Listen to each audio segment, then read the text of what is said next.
acceleration of this. down. All right, so that's going to accelerate some value A. This one obviously won't have any linear acceleration as an object, but it will accelerate. Which way will it accelerate? Down, maybe. Out. What? What kind of acceleration are we talking about? Angular. Yeah, the thing's going to be accelerating like that.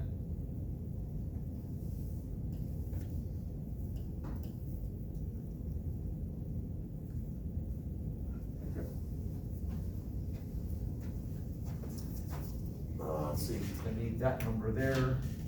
Write that over on the side. So the moment of inertia of what we'll call 2dr, 0.47725 kilogram meter squared.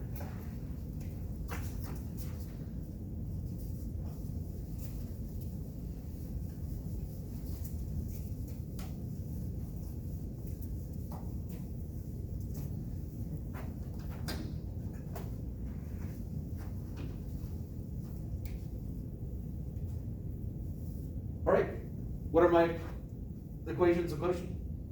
I don't need to decompose anything, so what are my two equations of motion? Weight minus force of tension equals MA. Yeah, I didn't give it anything that's a regular old in. Okay. There's one.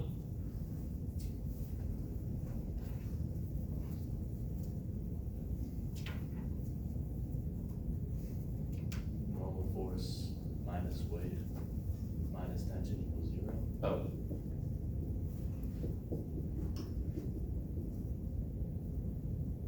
This would be weight of 2dr. I just called it D over there. Weight of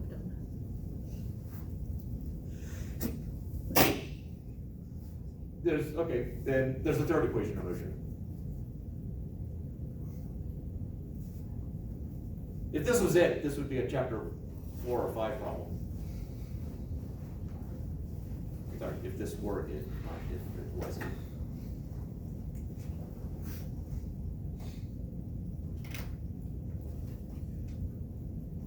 I know yesterday was a long time ago, but it does relate to the stuff we did yesterday. Is there like torque or something? Yeah. There's angular acceleration, so there's got to be a torque here. We have our, there's no horizontal, nothing horizontal, so we don't have to worry about that. We got our vertical equations, but we don't have the equations for pointing outwards.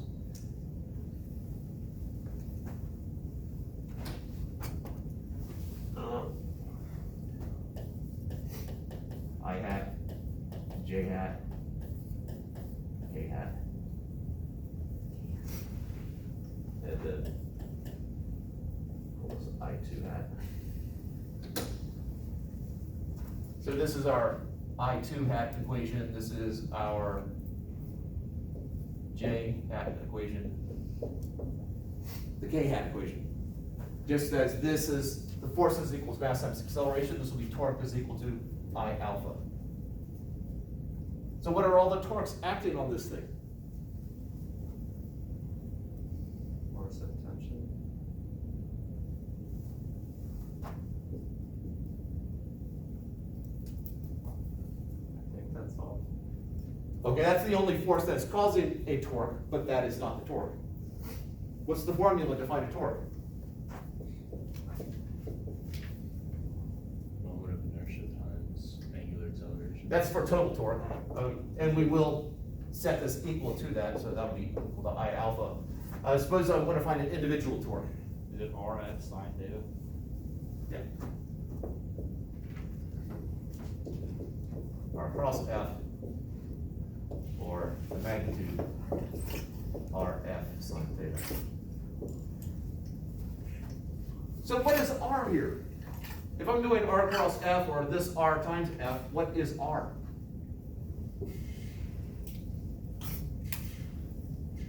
Is it the length of the rope? No, not the length of the rope. Is it the bigger radius from here to here, ish. Yeah. The question is, where is the force applied relative to the axis of rotation?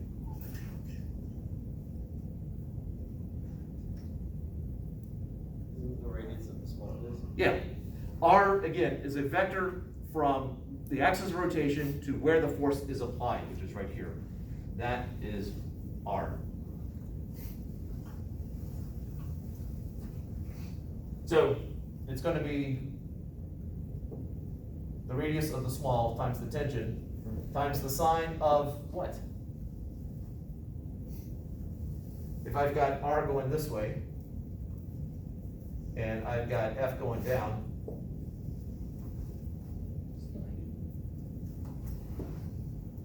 finish it up. Degrees. Thank you.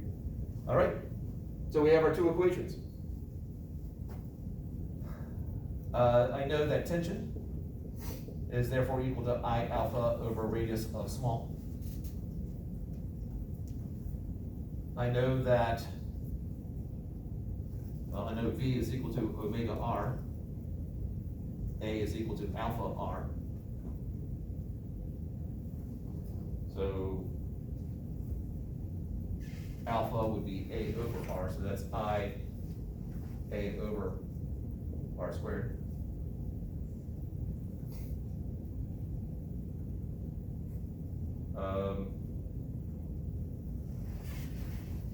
Well, now plug that into here.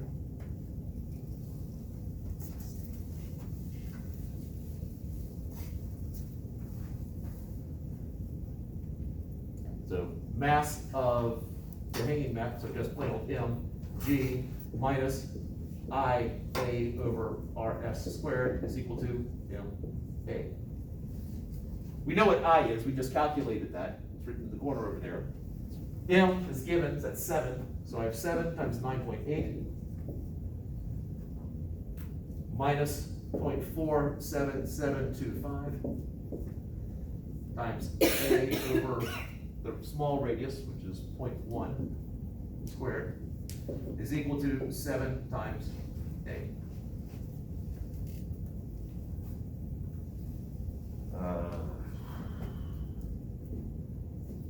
68.6 equals 7A plus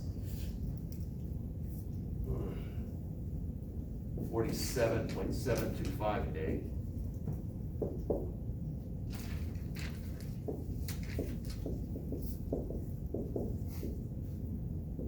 So A equals 68.6 over 54.725.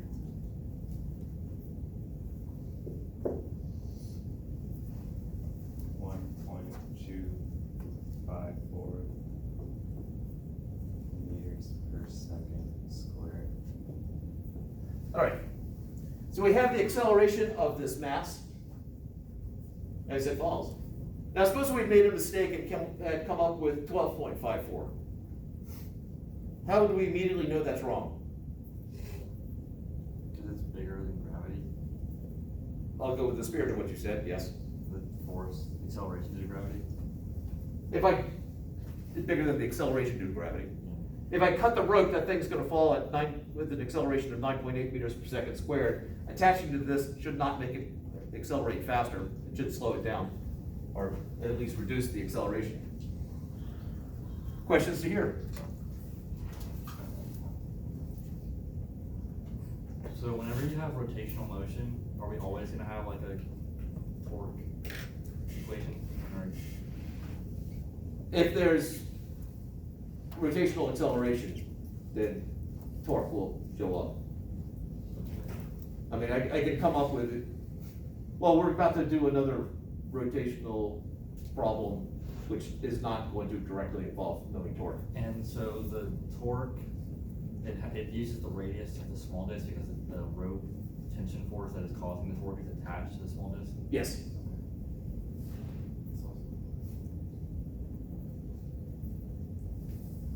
So where do we get the sign of tension from? Why is that up instead of like to the right? Wait, say that again? Why is FT sine of 90 in the direction of K hat instead of, I don't know. Because ultimately torque is R cross F. My radius is a vector in that direction. At this point right here, radius is to the left. The force is down. R cross F, put your hand in the direction of the first vector so that your fingers bend towards the second vector. Thumb points out. That's why it's K, that direction. That's defined right there. Is that answer? Well, why is it sine instead of cosine? Does it matter? Oh. Why is this sign? Yeah, well, that's also part of my question. Because you're multiplying perpendicular components. Going back to the drawing I had yesterday, if I'm doing a cross product between A and B, or if I multiply them, A can be broken up into components. I got a part this way and part that way. We multiply the parallel parts. It's a dot product, perpendicular parts, it's a cross product. If that's theta, this is A sine theta. And this is A cosine theta. So dot product involves cosine, cross product involves sine. That's where it comes from.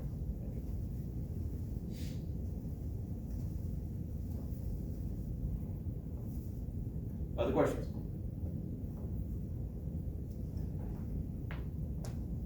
All right. So let's figure out how fast this rod is going when it gets to here. Let's see, I need that value there. 1.254 meters per second squared.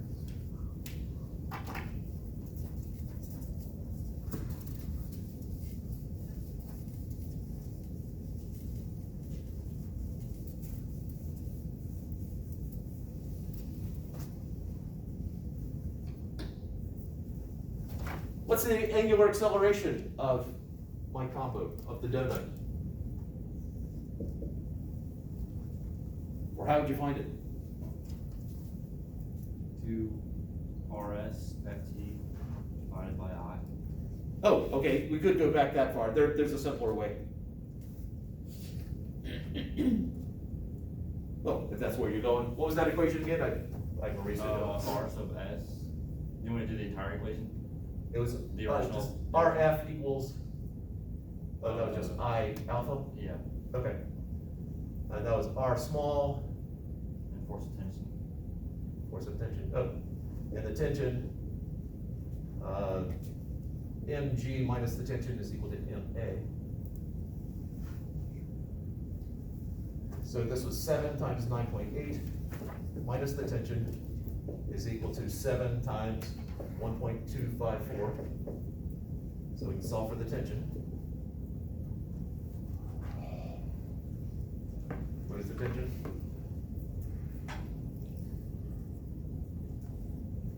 Somewhere around 60.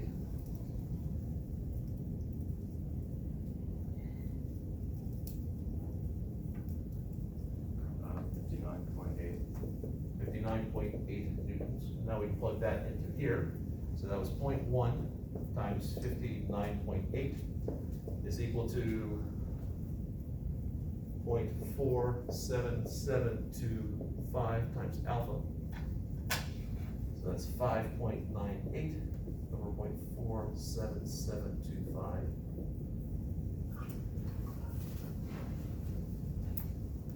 So we're around 13.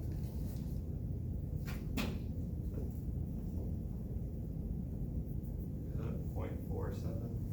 0.47725, that number right there. 14.07. Units? Radians per second squared. Yep.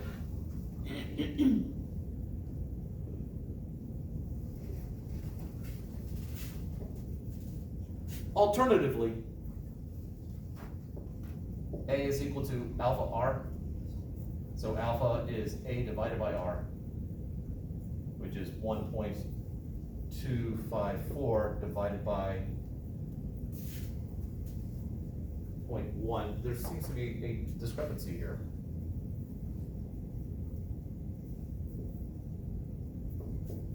so let's go back over here. Yeah, the right side is wrong. It is 12.5. This is, yeah.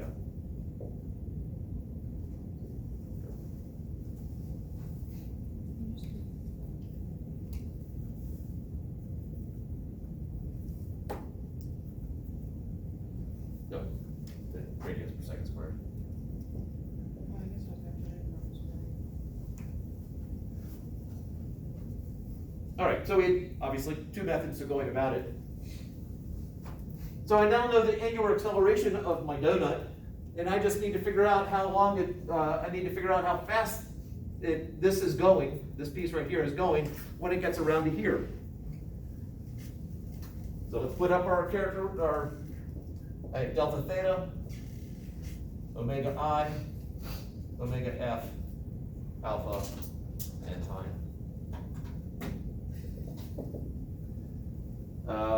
I know alpha, 12.54 radians per second squared. Have it start at rest, radians per second. I need one other piece of information. Displacement. What is the angle it's gonna go through? 270, Pardon? 270 degrees, And what is that in radians? 3 pi over 2.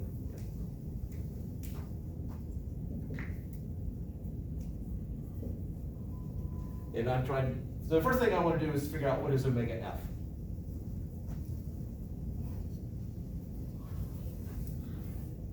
So how do I find omega F?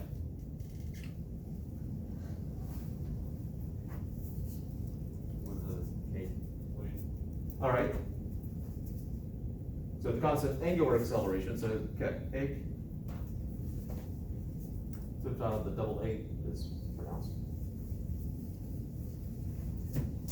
So which one?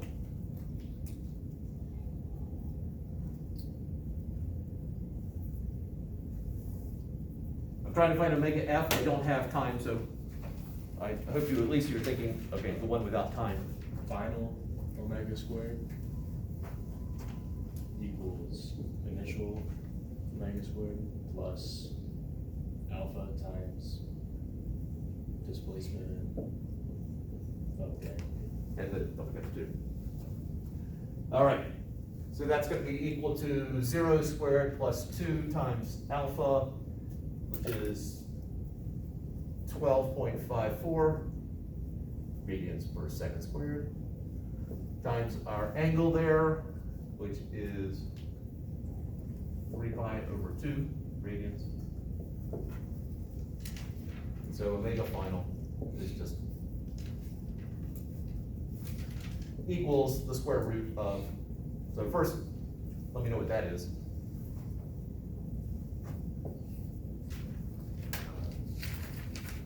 118.2. Said 518. 118. 0.2, all right, and then take the square root. 10.87. Units? Radians per second. All right, so this thing starts out at rest. By the time it gets around to here, it's rotating at 10.87 radians per second. How fast is the center of mass of that rod moving? What is the center of mass of the rod?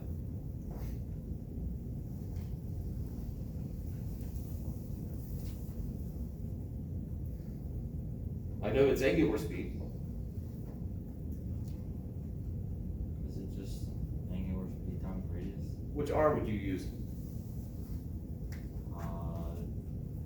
Perhaps distance from the small disk to the center of mass, maybe? I'm just spitballing here. You said from the, for where? The distance, like from C to P, rather. See, oh, yes, it would be. So the radius of that plus half of that, so was 0.4 plus 1.5, or 0.15, so 0.55 meters. Why would it be that radius? Because ours shows up a lot in the rotational stuff, and it's almost always the distance from the axis of rotation to the point in question. So, because this is spinning around on the outside, it's definitely gonna be going faster than if it were here. Yeah. So R is just the, I'm just sort of repeating So- myself, so sorry about that. Because we chose the center of mass, that's where we put like the distance from where it's spinning to the center of mass. Yes, So that's what we're looking for, is the speed of the center of mass. I missed the last thing. That's what we're looking for, is the speed of the center of the mass. Yes, Okay. yeah. Yeah, center, CM rod for center of mass of rod. That was my attempt at notation.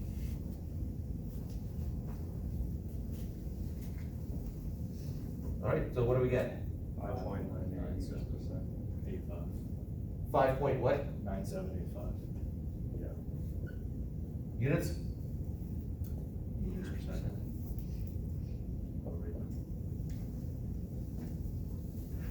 Yep. How did we figure out that it's moving counterclockwise as opposed to clockwise, like the whole system? Because it's rotating, the conceptually, it's rotating about this point right here. So it's rotating about some central point, and the force is being applied on this side, that would cause rotation like that. Okay, so it's because the mass is hanging slightly to the left of the center? Yes, absolutely. If I stuck it on the other side, then it would have rotated. Yeah, okay, that makes Anyway. sense. And we just implied that it was 90 degrees directly to the left of the center. If you've got any round thing and you have something in a string draped off of it, it should be hitting, it should be first touching or last touching at the, what would be the point directly. It should be 90-degree angle. I'm assuming that the string is not sticking to the wheel.